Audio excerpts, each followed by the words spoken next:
பாராளுமன்ற தேர்தல் 2020 தலைவர் மாவை சேனாதிராஜா. இலங்கை தமிழரசு கட்சி. இலக்கம் 8 வீட்டு சின்னம். எந்த தடைகள் வந்தாலும் பின்வாங்க மாட்டேன், குழப்பவாதிகளுக்கு ஜனாதிபதி பகிரங்க எச்சரிக்கை. பதவியிலிருந்து விலகவுள்ள மஹிந்த தேசப்பிரிய. கொழும்பு துறைமுகத்துக்கு சென்ற விமல் மற்றும் கம்பன் பிளவுக்கு ஏற்பட்ட நிலை. இலங்கை ஒரு தோல்வியடைந்த நாடு, தென்னிலங்கைக்கு சம்பந்தன் சாட்டையடி பதில். நாசாவில் ஸ்ரீலங்காவுக்கு பெருமை சேர்த்த பெண்மணி. ஆபத்தான 31 நாடுகளின் பட்டியலில் இலங்கையை இணைத்த குவைத், விமான பயணங்களுக்கும் தடை. கொரோனா தடுப்பூசி குறித்து வெளியான முக்கிய அறிவிப்பு, உலக நாடுகளை திரும்பி பார்க்க வைத்த ரஷ்யா. எமது ஆட்சியில் சட்டம் ஜனநாயகத்தை பாதுகாக்க நடவடிக்கை எடுக்கப்படும், மஹிந்த திசாநாயக்க. தளர்வற்ற ஊரடங்கு சட்டம் அமுல், மருத்துவ தேவைகளுக்கு மட்டுமே அனுமதி. பல தடைகள் வந்தாலும் வறுமையை ஒழிப்பதற்கு ஆரம்பித்த பயணத்தை நிறுத்த மாட்டேன் என ஜனாதிபதி கோட்டபாய ராஜபக்ஷ தெரிவித்துள்ளார். அந்த நிலையில் என்னை யாரும் அச்சுறுத்த முடியாதென ஜனாதிபதி எச்சரிக்கை விடுத்துள்ளார். இது தொடர்பில் பேசிய அவர், கடந்த காலங்களில் பலருக்கு தொழில் கிடைத்தாலும் ஏழை மக்களுக்கு சந்தர்ப்பம் கிடைக்கவில்லை. இந்த நிலையில் சுபீட்சத்தினை நோக்கி கொள்கை பிரகடனத்தில் மக்களுக்கு வழங்கிய வாக்குறுதிகள் நிறைவேற்றப்படும். நாட்டை குறித்து சிந்திக்கும் தலைவர் அதிகாரத்திற்கு வரும் சந்தர்ப்பத்தில் அந்த வேலை திட்டங்களை குழப்புவது சில குழுக்களின் இலக்காகும். எனினும் எந்தவொரு அடிப்படையுமின்றி துறைமுகத்திற்கு அருகில் குழப்பம் ஏற்படுத்துவதற்கு சிலர் முயற்சிக்கின்றனர். என்னை பயமுறுத்த அவர்களால் முடியாது. வறுமையை ஒழிப்பதற்கு கொண்டுவரும் வேலை திட்டங்களை தடுப்பதற்கு ஒருவருக்கும் இடமளிக்கப்படாது என்றார். தேர்தல்கள் ஆணைக்குழு தலைவர் மஹிந்த தேசப்பிரிய எதிர்வரும் செப்டம்பர் 15ஆம் திகதியன்று தமது பதவியிலிருந்து விலகவுள்ளதாக தகவல்கள் வெளியாகியுள்ளன. தமது பதவிக்காலம் முடிவடைவதற்கு முன்னரேயே பதவியிலிருந்து விலக அவர் முடிவெடுத்துள்ளதாக தெரிவிக்கப்பட்டுள்ளது. தேர்தல்கள் ஆணைக்குழுவின் பதவிக்காலம் எதிர்வரும் நவம்பர் மாதம் 13ஆம் திகதியே முடிவடைகிறது. எனினும் தனிப்பட்ட காரணங்களினால் முன்கூட்டியே விலக தீர்மானித்துள்ளதாக மஹிந்த தேசப்பிரிய தெரிவித்துள்ளார். தாம் இலங்கையின் தேர்தல் பணிகளில் கடந்த 37 வருடங்களாக பணியாற்றியுள்ளதாக தேசப்பிரிய தெரிவித்துள்ளார். கொழும்பு துறைமுகத்தில் வேலை நிறுத்தத்தில் ஈடுபட்டு வரும் ஊழியர்களுடன் பேச்சுவார்த்தை நடத்த சென்ற அமைச்சர் விமல் வீரவங்ச மற்றும் முன்னாள் நாடாளுமன்ற உறுப்பினர் உதய கம்மன்பில ஆகியோருக்கு கடுமையான எதிர்ப்பு தெரிவிக்கப்பட்டுள்ளது. கொழும்பு துறைமுகத்தின் கிழக்கு முன்னைய செயற்பாடுகளை துறைமுக அதிகார சபையின் கீழ் கொண்டுவருமாறு வலியுறுத்தி 23 துறைமுக தொழிற்சங்கங்கள் தொடர்ச்சியான பணி பகிஷ்கரிப்பு போராட்டத்தில் ஈடுபட்டு வருகின்றனர். இந்த நிலையிலேயே மேற்படி இருவரும் ஊழியர்களுடன் பேச்சு நடத்தி தீர்வை காணும் நோக்கில் சென்றனர். இதன்போது அவர்களுக்கு பலத்த எதிர்ப்பு தெரிவிக்கப்பட்ட நிலையில் அவர்கள் தீர்வு வழங்காது அங்கிருந்து சென்றனர். எனினும் ஊடகங்களுக்கு கருத்து தெரிவித்த அமைச்சர் விமல் வீரவன்ச எதிர்வரும் 6ஆம் திகதி கலந்துரையாடல் ஒன்றுக்கு வருமாறு ஜனாதிபதி கூறியதாக அவர்களிடம் தெரிவித்ததாக கூறினார். இந்த நாட்டின் அரசியல் சாசனத்தை ஜனநாயக தீர்ப்பினூடாக தமிழ் மக்களும் சிங்கள மக்களும் நிராகரித்திருக்கின்றார்கள். எனவே இந்த நாட்டில் சட்டப்பூர்வமான ஒரு அரசியல் சாசனம் இல்லை. அந்த வகையில் இலங்கை ஒரு தோல்வியடைந்த நாடு என தமிழ் தேசிய கூட்டமைப்பின் தலைவர் ரா சம்பந்தன் தெரிவித்தார். வவுனியாவுக்கு நேற்று பயணம் செய்த அவர் தமிழரசு கட்சி காரியாலயத்தில் இடம்பெற்ற கலந்துரையாடலில் கலந்து கொண்டு உரையாற்றிய போதே இவ்வாறு குறிப்பிட்டார். இதன்போது உரையாற்றிய அவர், நாடாளுமன்ற தேர்தல் ஒன்று இடம்பெறப் போகின்றது. நாட்டில் புதிய அரசியல் சாசனம் ஒன்று உருவாக்கப்பட்டு அதனூடாக ஆட்சி அதிகாரங்கள் தொடர்பான விடயங்கள் பரிசீலிக்கப்பட்டு அந்தந்த பிராந்தியங்களில் வாழும் மக்கள், விசேடமாக வடக்கு கிழக்கில் வாழும் மக்கள் தங்களுடைய நாளாந்த விடயங்களை தாமே நிறைவேற்றுவதற்கான சூழல் உருவாக்கப்பட வேண்டும். 13ஆம் திருத்த சட்டத்தை எமது பிரச்சினைகளுக்கான முழுமையான தீர்வாக நாம் ஏற்றுக்கொள்ளவில்லை. அதில் பல குறைகள் இருக்கின்றன. அதியுச்ச அதிகார பகிர்வின் அடிப்படையில் இந்த பிரச்சினை தீர்க்கப்பட வேண்டும். அந்தந்த பிராந்தியங்களில் வாழ்கின்ற தமிழ் மக்கள் தமது தலைவிதியை தீர்மானிக்கக்கூடிய சூழல் சட்ட ரீதியாக ஏற்படுத்தப்பட வேண்டும். இது தொடர்பாக தாம் கடந்த ஆட்சியில் பல முன்னேற்றகரமான விடயங்களை முன்னெடுத்தோம். அதன் மூலம் கட்சிகள் மத்தியில் ஒருமித்த கருத்துக்கள் காணப்பட்டன. ஆனால் துரதிர்ஷ்டவசமாக அந்த அரசு தொடர்ந்து ஆட்சி புரியக்கூடிய சூழல் இருக்கவில்லை. ஆட்சி மாற்றம் ஏற்பட்டது. அதனால் அந்த கருமத்தை தொடர முடியவில்லை. ஆனால் விரைவில் தொடர வேண்டும். உண்மையில் இந்த நாட்டின் அரசியல் சாசனத்தை ஜனநாயக தீர்ப்பினூடாக தமிழ் மக்களும் சிங்கள மக்களும் நிராகரித்திருக்கிறார்கள்.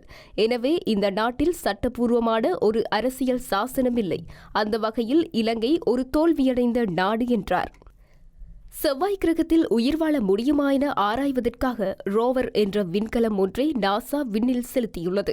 1 டன் நிறையுடைய ரோவர் விண்கலம் நேற்று முன்தினம் விண்ணில் செலுத்தப்பட்டது. செவ்வாய் கிரகத்தில் பாறை மற்றும் மண் மாதிரிகளை சேகரிப்பதற்காகவும் அதனை பூமிக்கு கொண்டுவரும் நோக்கில் விண்கலம் ஏவப்பட்டுள்ளதாக சர்வதேச ஊடகங்கள் தெரிவித்துள்ளன.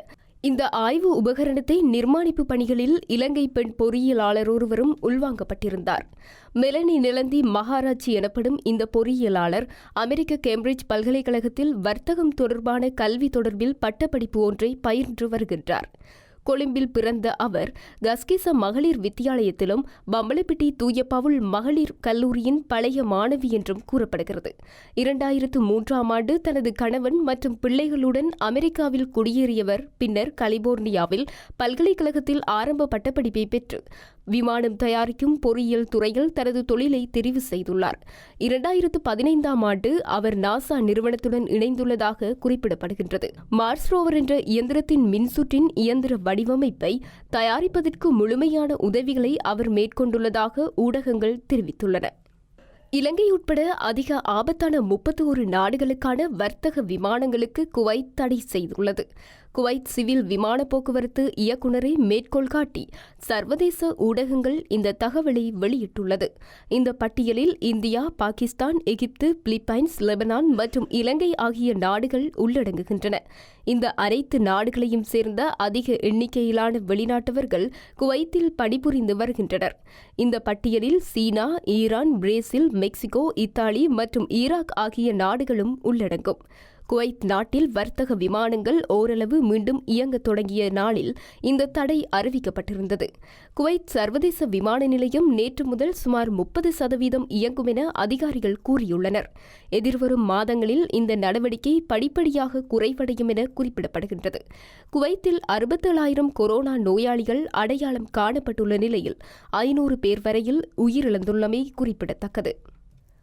ரஷ்யாவில் எதிர்வரும் அக்டோபர் மாதம் முதல் நாடு முழுவதும் கொரோனாவுக்கு எதிரான தடுப்பூசி போட தயாராகி வருவதாக அந்நாட்டின் சுகாதார அமைச்சர் மிகைல் முராஷ்கோ தெரிவித்துள்ளார். மாஸ்கோவில் உள்ள அரசு ஆராய்ச்சி மையமான கமலயான் நிறுவனம் தடுப்பூசியின் மருத்துவ பரிசோதனைகள் முடிந்துவிட்டதாகவும் அதை பதிவு செய்ய தயாராகி வருவதாகவும் சுகாதார அமைச்சர் மிகைல் முராஷ்கோ தெரிவித்துள்ளார். மருத்துவர்கள் மற்றும் ஆசிரியர்களுக்கு முதலில் தடுப்பூசி போடப்படும் என்றும் அவர் கூறினார். அக்டோபர் மாதம் முதல் நாடு முழுவதும் தடுப்பூசி போட திட்டமிட்டுள்ளோம் என்று முராஷ்கோ கூறியுள்ளார். ஆயினும் கூட தடுப்பூசியை தயாரிக்க ரஷ்யா காட்டும் வேகம் சில மேற்கிந்திய ஊடகங்களை சந்தேகத்தில் ஆழ்த்தியுள்ளது. அறிவியல் மற்றும் பாதுகாப்புக்கு முன்னால் ரஷ்யா தனது கௌரவத்தை வைக்கிறதா என்று மேற்கிந்திய ஊடகங்கள் கேள்வி எழுப்பியுள்ளது. ரஷ்ய நேரடி முதலீட்டு நிதியத்தின் தலைவர் கிரில் டிமிட்ரேவ் தடுப்பூசி தயாரிப்பதில் ரஷ்யாவின் வெற்றியை சோவியத் யூனியனின் 1957ஆம் ஆண்டு உலகின் முதல் செயற்கைக்கோளான ஸ்புட்னிக் 1 ஏவுதலுக்கு ஒப்பிட்டார். ரஷ்யாவில் கொரோனாவால் உயிரிழந்தோர் எண்ணிக்கை 14,058ஆக அதிகரித்துள்ளது. பாதிக்கப்பட்டவர்களின் எண்ணிக்கை மொத்தம் 8,45,443ஆக உயர்ந்துள்ளமை குறிப்பிடத்தக்கது. குற்றப்புலனாய்வு திணைக்களத்தின் முன்னாள் பணிப்பாளர் ஷானி அபேசேகர கைது செய்யப்பட்டமைக்கு ஐக்கிய மக்கள் சக்தி கடும் கண்டனத்தை தெரிவிக்கிறது.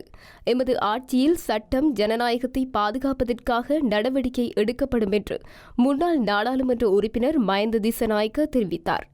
ஐக்கிய மக்கள் சக்தியின் தலைமையகத்தில் நடைபெற்ற ஊடகவியலாளர் சந்திப்பில் இவ்வாறு தெரிவித்த அவர் மேலும் கூறியதாவது: குற்றப்புலனாய்வு திணைக்களத்தின் முன்னாள் பணிப்பாளரான சிரேஷ்ட போலீஸ் அத்தியட்சகர் ஷானி அபேசேகரவை கைது செய்யமைக்கு கடும் கண்டனத்தை தெரிவிக்கின்றோம்.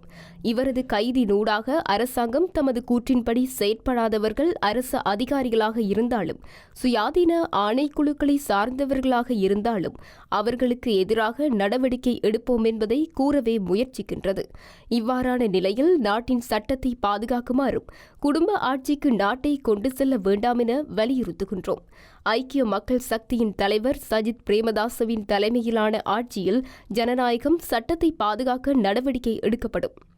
அதற்கமைய தேர்தலை நியாயமான முறையில் நடத்துவதற்கான வசதிகளை ஏற்படுத்தி கொடுக்குமாறு அரசாங்கத்திடமும் சுயாதீன தேர்தல்கள் ஆணைக்குழுவிடமும் கோருகின்றோம். சட்டமா அதிபர் திணைக்களத்திற்கும் போலீசாருக்கும் இடையில் தொடர்பின்மையை அவதானிக்கக்கூடியதாக இருக்கின்றது. சட்டமா அதிபர் திணைக்களத்தினால் வழங்கப்படும் உத்தரவுக்கமைய போலீசார் செயற்படுவதில்லை. இந்த நிலையில் போலீசாருக்கு அரசியல் ரீதியில் ஏதாவது அச்சுறுத்தல்கள் இருப்பதற்கும் வாய்ப்பிருக்கின்றது. ஐக்கிய தேசிய கட்சியின் தலைவர் ரணில் விக்ரமசிங்கே மகிழ்ச்சியாக ஊடக சந்திப்புகளில் கலந்து கொள்கிறார். ஐக்கிய தேசிய கட்சியின் ஆதரவாளர்கள் 26 வருட காலமாக தோல்வியடைந்து பல நெருக்கடிகளை எதிர்நோக்கியுள்ளனர். எனவே பொதுத் தேர்தலில் எமக்கு ஆதரவளித்தால் எமது ஆட்சியில் மக்கள் நலனுக்காக பல்வேறு வேலை திட்டங்களை முன்னெடுக்கப்படும். ரணில் விக்ரமசிங்கவின் ரகசிய அரசியலுக்கும் கொள்ளை சம்பவங்களுக்கும் தொடர்புடைய ரவி கருணாநாயக்கவுக்கும் கட்சி ஆதரவாளர்கள் தகுந்த பாடத்தினை கற்பிக்க வேண்டும். கம்பளை மற்றும் நாவலப்பிட்டி பகுதியில் ஐக்கிய தேசிய கட்சி நகரசபை உறுப்பினர்களுக்கு எதிராக ஒழுக்காற்று நடவடிக்கை எடுப்பதாக கூறி பின்னர் அதனை ஒத்திவைத்துள்ளதாக தெரிவித்துள்ளது. இந்த நிலையில் அவர்களது உறுப்புரிமை எதிர்காலத்தை பாதுகாப்பது எமது பொறுப்பாகும். சஜித் பிரேமதாசவுடன் இணைந்து செயற்படுவதற்கு மக்கள் எடுத்துள்ள தீர்மானத்தை மாற்றக்கூடாது. ஜனாதிபதி கோட்டபாய ராஜபக்ஷ வழங்கிய வாக்குறுதிகளை நிறைவேற்றியுள்ளாரா? நாட்டின் பொருளாதாரம், ஜனநாயகத்திற்கு ஏற்பட்டுள்ள நிலைமை தொடர்பிலும் கவனம் செலுத்தி நன்கு சிந்தித்து மக்கள் வாக்களிக்க வேண்டும் என்று அவர் மேலும் தெரிவித்துள்ளார். இந்தியாவில் அதிக பாதிப்புகளை ஏற்படுத்தி வரும் கொரோனா வைரஸின் தாக்கம் தமிழகத்திலும் அதிகரித்து வருகிறது. சென்னையில் கொரோனாவின் தாக்கம் சற்று குறைந்திருந்தாலும் தமிழகத்தின் ஏனைய மாவட்டங்களில் அதிகரித்து வருகிறது. இதனால் தமிழகம் முழுவதும் கடந்த சில வாரங்களாக ஞாயிற்றுக்கிழமை தளர்வு இல்லாத முழு ஊரடங்கு அமுல்படுத்தப்பட்டுள்ளது. அதற்கமைய தமிழகத்தில் 7வது கட்ட ஊரடங்கின் முதல் ஞாயிற்றுக்கிழமையான இன்று தமிழகம் முழுவதும் தளர்வுகள் இல்லாத முழு ஊரடங்கு அமுல்படுத்தப்பட்டுள்ளது. இதனை அடுத்து இன்றைய தினம் காய்கறி, மளிகை உள்ளிட்ட அத்தியாவசிய பொருட்கள் உட்பட அனைத்து கடைகளும் மூடப்பட்டுள்ளன. பால் விநியோகம், மருந்தகங்கள், மருத்துவமனைகள், மருத்துவமனை ஊர்திகளுக்கு மட்டுமே அனுமதி அளிக்கப்பட்டுள்ளது. அரசு வாகனங்கள் தவிர ஏனைய அனைத்து வகை தனியார் வாகனங்களுக்கும் அனுமதி மறுக்கப்பட்டுள்ளது. தேசிய நெடுஞ்சாலைகளில் உள்ள எரிவாயு நிரப்பு நிலையங்கள் உட்பட அனைத்து எரிவாயு நிரப்பு நிலையங்களும் மூடப்பட்டுள்ளன என்பதும் குறிப்பிடத்தக்கது.